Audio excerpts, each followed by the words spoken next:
তারাবির নামাজের নিয়ত কিভাবে করব? তারাবির নামাজের নিয়ত কিভাবে করবেন? কারণ মুখস্থ আছে তারাবির নিয়ত? নামাইতুয়ান বলেন, কার মুখস্থ আছে? একজন বলেন অন্তত। তারাবির নিয়ত কে বলতে পারবে?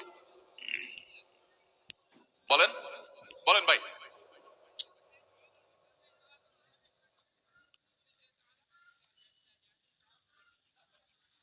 মাশাআল্লাহ মাশাআল্লাহ, এবারে পুরস্কার দেওয়া উচিত।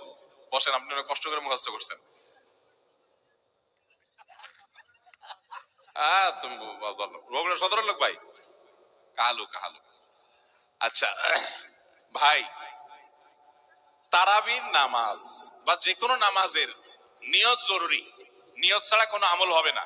কিন্তু নিয়তটা হলো মনের ইচ্ছার নাম। নিয়তটা কিসের নাম? আমি ভাইকে দিয়ে নিয়তটা কেন শুনছি সেটা আপনারা জানেন? জানেন না আপনারা? আমি ওনাকে দিয়ে কেন শুনলাম বলেন তো? কে বলতে পারবেন? কে বলতে পারবেন না? আমি ওনার দিয়ে এই জন্য শুনছি যে ওটা আমার জানা ছিল না। এটা হলো সত্য কথা। ওইটা আমি নিজেও জানি না। নামাইতুয়ান দিয়ে শুরু এটা জানি, কিন্তু বাকি শেষেরটা আমি জানি না। এই জন্য আমি চাইছি একটু শুনতে আর কি। আমি জানি না এই জন্য যে কোরআন হাদিসে কোথাও পাই নাই। এখন ভাইরা কেউ পাইলে তো ভিন্ন কথা, আমি কোথাও পাই নাই। এই নিয়ত মুখে এরকম গদবাদা উচ্চারণ করা, হ্যাঁ এটা পাইছি আমরা ছোটবেলা বগদাদি কায়দায়। বগদাদি কায়দা এটার জন্য কত মাইদ্যরে হয়তো খাইছি, পাইয়া তখনই ভুলে গেছি।